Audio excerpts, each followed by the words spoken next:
ಚಿತ್ರದುರ್ಗ ನಗರದಲ್ಲಿಂದು ಪ್ರಧಾನಿ ಮೋದಿ ಅವರ ಪ್ರಚಾರದ ಹಿನ್ನೆಲೆ ಮೋದಿಗೆ ತಿಪ್ಪೇರುದ್ರಸ್ವಾಮಿ ರಥದ ಮಾದರಿಯನ್ನ ಇವತ್ತು ಉಡುಗೊರೆಯನ್ನಾಗಿ ನೀಡಲಿದ್ದಾರೆ.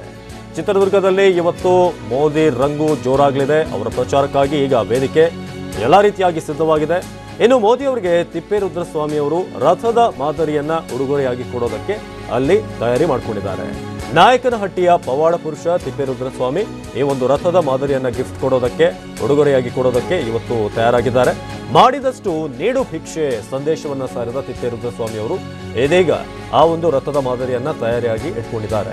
ಚಿತ್ರದುರ್ಗ ಜಿಲ್ಲಾ ಬಿಜೆಪಿ ಘಟಕದಿಂದ ಮೋದಿ ಅವರಿಗೆ ವಿಶೇಷವಾದಂತಹ ಉಡುಗೊರೆಯನ್ನ ಇವತ್ತು ನೀಡಲಾಗುತ್ತೆ. ಕಮಲ ಚಿಹ್ನೆ ಇರುವಂತಹ ಬಿಳಿ ಕಂಬಳಿಯಿಂದ ಮೋದಿ ಅವರಿಗೆ ಸನ್ಮಾನ ಕೂಡ ಇರುತ್ತೆ. ಹಾಗಾಗಿ ಪ್ರಧಾನಿಗಳ ಸ್ವಾಗತಕ್ಕೆ ಕೋಟೆನಾಡು ಇವತ್ತು ಸಜ್ಜಾಗಿದೆ. ಚಳ್ಳಕೆರೆಯಲ್ಲಿ ತಯಾರಾಗುವಂತಹ ಕಂಬಳಿಯನ್ನ ಹೊದಿಸಿ ವಿಶೇಷವಾಗಿ ಸನ್ಮಾನಿಸಲಾಗುತ್ತೆ. ಬಿಜೆಪಿಯ ಪ್ರಚಾರದಲ್ಲಿ ಇವತ್ತು ಅದರಲ್ಲೂ ಪ್ರಧಾನಿಗಳ ಎಂಟ್ರಿ ಆದರಂತೂ ಮಿಂಚಿನ ಸಂಚಾರ ಇರುತ್ತೆ. ಇನ್ನು ಮೈಸೂರಿನಲ್ಲೂ ಕೂಡ ಇವತ್ತು ಪ್ರಚಾರ ಇರುತ್ತೆ. ಪ್ರಧಾನಿ ಮೋದಿ ಅವರ ಭೇಟಿಯ ಹಿನ್ನೆಲೆ ಬೃಹತ್ ಆದಂತಹ ವೇದಿಕೆ ಮೈಸೂರಿನಲ್ಲೂ ಕೂಡ ತಯಾರಾಗಿದೆ. ಮೈಸೂರು ಮಹಾರಾಜ ಕಾಲೇಜು ಮೈದಾನದಲ್ಲಿ ನಿರ್ಮಾಣವಾಗಿರುವಂತಹ ವೇದಿಕೆ ಸಹಸ್ರಾರು ಸಂಖ್ಯೆಯಲ್ಲಿ ಇವತ್ತು ಜನ ಬರೋರಿದ್ದಾರೆ. ಜರ್ಮನ್ ಟೆಂಟ್ ಮಾದರಿಯಲ್ಲಿ ಈ ಒಂದು ಮಂಟಪದ ನಿರ್ಮಾಣ ಆಗಿದೆ. ಹಾಗಾಗಿ ಇವತ್ತು ಕೋಟೆನಾಡು, ಚಿತ್ರದುರ್ಗ, ಅದೇ ರೀತಿಯಾಗಿ ಮೈಸೂರು ಸಾಂಸ್ಕೃತಿಕವಾಗಿ ತಮ್ಮದೇ ಆದಂತಹ ಹೆಸರನ್ನು ಪಡೆದಿರುವಂತಹ ಜಿಲ್ಲೆಗಳು ಮೈಸೂರು ಪೇಟವನ್ನು ಹೊದಿಸಿ ಪ್ರಧಾನಿ ಮೋದಿ ಅವರಿಗೆ ಸನ್ಮಾನ ಕೂಡ ಇರುತ್ತೆ. ಇನ್ನು ನೆನಪಿನ ಕಾಣಿಕೆಯಾಗಿ ಚಾಮುಂಡೇಶ್ವರಿ ವಿಗ್ರಹವನ್ನ ಕೊಡುವಂತ ಸಾಧ್ಯತೆ ಕೂಡ ಇದೆ. ಹಾಗಾಗಿ ಚಿತ್ರದುರ್ಗ ಮತ್ತು ಮೈಸೂರಿನಲ್ಲಿ ಇವತ್ತು ಪ್ರಧಾನಿಗಳು ಬರೋದ್ರಿಂದ ಈಗ ನೀವು ನೋಡ್ತಾ ಇದ್ರಿ ರಥದ ಮಾದರಿಯನ್ನ, ಈ ಒಂದು ರಥದ ಮಾದರಿಯನ್ನ ಇವತ್ತು ಅವರಿಗೆ ಉಡುಗೊರೆಯಾಗಿ ನೀಡಲಾಗುತ್ತೆ. ತಿಪ್ಪೇರುದ್ರಸ್ವಾಮಿ ಅವರು ಈ ಒಂದು ವಿಶೇಷವಾದಂಥ ರಥವನ್ನು ಅವರಿಗೆ ನೀಡಲಾಗುತ್ತೆ. ಇನ್ನೊಂದು ಕಡೆ ಮೈಸೂರಿನಲ್ಲೂ ಕೂಡ ವೇದಿಕೆ ತಯಾರಾಗಿದೆ.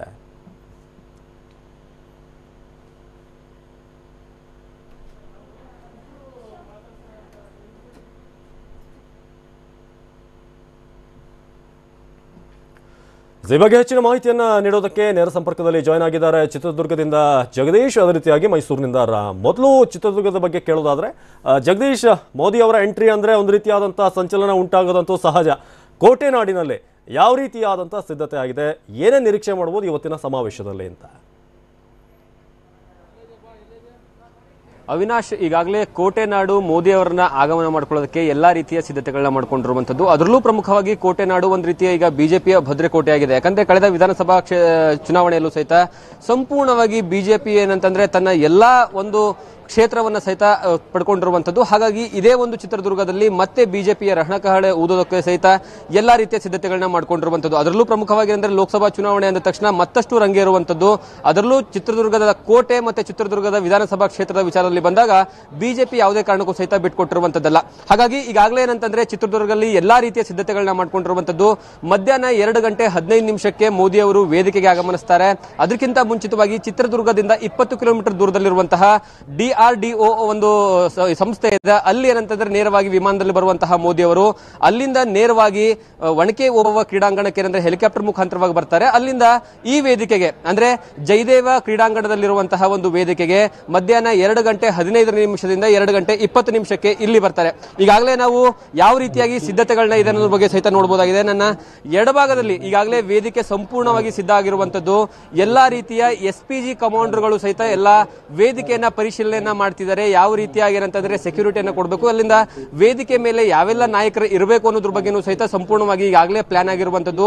ಕೇವಲ ಪರ್ಮಿಷನ್ ಇದ್ದವರಿಗೆ ಮಾತ್ರ ಏನಂತಂದ್ರೆ ವೇದಿಕೆ ಮೇಲೆ ಅವಕಾಶವನ್ನ ಮಾಡಿಕೊಳ್ಳಲಾಗುತ್ತೆ. ಈ ವೇದಿಕೆಯ ವಿಶೇಷತೆ ಏನು ಅಂತಂದ್ರೆ ಈಗಾಗಲೇ ದಾವಣಗೆರೆ, ಚಿತ್ರದುರ್ಗ ಮತ್ತು ತುಮಕೂರು ಲೋಕಸಭಾ ಕ್ಷೇತ್ರದ ಬಿಜೆಪಿಯ ಅಭ್ಯರ್ಥಿಗಳು ಈ ಒಂದು ವೇದಿಕೆ ಮೇಲೆ ಆಸನರಾಗ್ತಾರೆ. ಅದರ ಜೊತೆಗೆ ಸ್ಥಳೀಯವಾಗಿರುವಂತಹ ಎಲ್ಲಾ ಶಾಸಕರು ಸುಮಾರು 12 ರಿಂದ 15 ಜನ ಶಾಸಕರು ಈ ಒಂದು ವೇದಿಕೆ ಮೇಲೆ ಇರ್ತಾರೆ. ಅದರ ಜೊತೆಗೆ ಬಹಳ ಪ್ರಮುಖವಾಗಿ ಅಂತಂದ್ರೆ 3 ಜಿಲ್ಲೆಯ ಪದಾಧಿಕಾರಿಗಳು ಮತ್ತು ಜಿಲ್ಲಾಧ್ಯಕ್ಷರು, ಬಿಜೆಪಿಯ ಜಿಲ್ಲಾಧ್ಯಕ್ಷರು ಸಹಿತ ಈ ಒಂದು ವೇದಿಕೆ ಮೇಲೆ ಇರ್ತಾರೆ. ಇದೇ ವೇದಿಕೆ ಮೇಲೆ ಸುಮಾರು 15 ರಿಂದ 20 ನಿಮಿಷಗಳ ಕಾಲ ಏನಂತಂದ್ರೆ ರಾಜ್ಯದ ನಾಯಕರು ಮಾತಾಡ್ತಾರೆ. ಅದಾದ ನಂತರ ಮೋದಿ ಅವರು ಇದೇ ಒಂದು ವೇದಿಕೆಯ ಮುಖಾಂತರವಾಗಿ ರಾಜ್ಯದಲ್ಲಿ 2ನೇ ದಿವಸವಾಗಿರ್ತಕ್ಕಂತಹ ಒಂದು ರಣಕಹಳೆ ಊದ್ತಾರೆ. ಮೊದಲನೇದೇನಂತಂದ್ರೆ ಈಗಾಗಲೇ ಕಲಬುರಗಿಯಲ್ಲಿ ರಣಕಹಳೆಯನ್ನು ಊದಿದ್ರು, ಸಂಪೂರ್ಣವಾಗಿ ಭಾಷಣವನ್ನ ಮಾಡಿ ಖರ್ಗೆ ಅವರಿಗೂ ಸಹಿತ ಬಹಳಷ್ಟು ಏನಂತಂದ್ರೆ ಟಾಂಗ್ ಅನ್ನ ಕೊಟ್ಟಿದ್ರು. ಅದ್ರ ಜೊತೆಗೆ ನಮ್ಮ ಹಿಂಭಾಗದಲ್ಲಿ ನೋಡಬಹುದಾಗಿದೆ ಈಗಾಗಲೇ ಸುಮಾರು 1 ಲಕ್ಷಕ್ಕೂ ಹೆಚ್ಚು ಜನ ಬರೋದಕ್ಕೆ ಎಲ್ಲಾ ರೀತಿಯ ವ್ಯವಸ್ಥೆ ಮಾಡ್ಕೊಂಡಿರುವಂತದ್ದು. ಆಸನದ ವ್ಯವಸ್ಥೆ ಸುಮಾರು 50,000 ಆಸನಗಳ ವ್ಯವಸ್ಥೆ ಮಾಡಿದ್ದಾರೆ.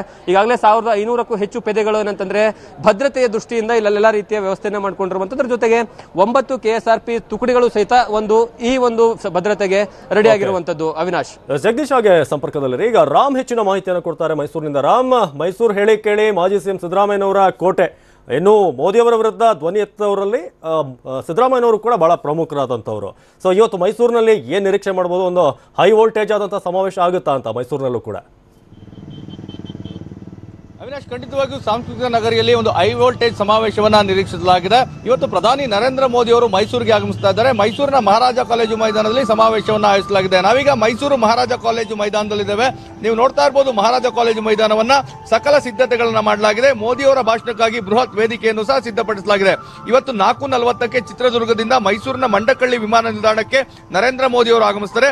ಅಲ್ಲಿಂದ ರಸ್ತೆ ಮಾರ್ಗವಾಗಿ 4:50ರ ಸುಮಾರಿಗೆ ಈ ಒಂದು ವೇದಿಕೆ ಬಳಿ ಬರ್ತಾರೆ. ಸುಮಾರು 1 ಗಂಟೆಗಳ ಕಾಲ ಅವರು ಇಲ್ಲಿ ಭಾಷಣವನ್ನ ಮಾಡಲಿದ್ದಾರೆ. ಪ್ರಮುಖವಾಗಿ ಕಳೆದ ಬಾರಿಯ ಒಂದು ಲೋಕಸಭಾ ಚುನಾವಣೆಗೂ ಮುನ್ನ ಇಲ್ಲಿಗೆ ಬಂದಿದ್ರು. ಇದೇ ಒಂದು ವೇದಿಕೆಯಲ್ಲಿ ಭಾಷಣವನ್ನ ಮಾಡಿದ್ರು. ಮೈಸೂರಿನ ಪ್ರವಾಸೋದ್ಯಮವಾಗಿ ಅಭಿವೃದ್ಧಿಯನ್ನ ಮಾಡಬೇಕು, ಪ್ಯಾರಿಸ್ ಮಾದರಿಯಲ್ಲಿ ಅಭಿವೃದ್ಧಿಯನ್ನ ಮಾಡ್ತೇನೆ ಅನ್ನೋ ಒಂದು ಭರವಸೆಯನ್ನು ನೀಡಿದ್ರು. ಆದ್ರೆ ಯಾವ ಭರವಸೆಗಳು ಸಹ ಇಲ್ಲಿ ಈಡೇರಲಿಲ್ಲ. ಹೀಗಾಗಿ ಈ ಭಾಗದ ಜನಪ್ರತಿನಿಧಿಗಳು ಪ್ರಧಾನಿ ಮೋದಿ ಅವರನ್ನ ಟೀಕಿಸುವಂತಹ ಸಂದರ್ಭಗಳಲ್ಲಿ ಮೈಸೂರನ್ನ ಪ್ಯಾರಿಸ್ ಅನ್ನ ಮಾಡ್ತೀನಿ ಅಂತ ಹೇಳಿದ್ರು. ಎಲ್ಲಿ ಪ್ಯಾರಿಸ್ ಅನ್ನೋ ಒಂದು ಪ್ರಶ್ನೆಯನ್ನ ಮಾಡಿದ್ರು. ಹೀಗಾಗಿ ಆ ಪ್ರಶ್ನೆಗೆ ಇಲ್ಲಿ ಉತ್ತರವನ್ನ ನೀಡ್ತಾರ ಅನ್ನೋದು ನಿರೀಕ್ಷೆ ಎಲ್ಲರಲ್ಲೂ ಹೆಚ್ಚಾಗಿದೆ. ಇದರ ಜೊತೆಗೆ ಮೈಸೂರು ಹೇಳಿ ಕೇಳಿ ಮಾಜಿ ಸಿಎಂ ಸಿದ್ದರಾಮಯ್ಯ ತವರು ಜಿಲ್ಲೆ ಅಷ್ಟೇ ಅಲ್ಲ, ಮಾಜಿ ಪ್ರಧಾನಿ ದೇವೇಗೌಡರು ಮೈಸೂರು ಭಾಗದಲ್ಲಿ ಸಾಕಷ್ಟು ಪ್ರಭಾವವನ್ನು ಹೊಂದಿದ್ದಾರೆ ಅಂತೇಳಿ ಹೀಗಾಗಿ ಅವರಿಬ್ಬರಿಗೂ ಯಾವ ರೀತಿಯ ಟಾಂಗ್ ಅನ್ನ ನೀಡ್ತಾರೆ ಅದು ಸಹ ಸಾಕಷ್ಟು ಕುತೂಹಲಕ್ಕೆ ಕಾರಣವಾಗಿದೆ. ಯಾಕಂದ್ರೆ ಸಿದ್ದರಾಮಯ್ಯ ಅವರು ಪ್ರಧಾನಿ ನರೇಂದ್ರ ಮೋದಿ ವಿರುದ್ಧ ಸಾಕಷ್ಟು ವೇದಿಕೆಗಳಲ್ಲಿ ಹರಿಹಾಯ್ದಿದ್ರು, ಸಾಕಷ್ಟು ಪ್ರಶ್ನೆಗಳನ್ನ ಮಾಡಿದ್ರು.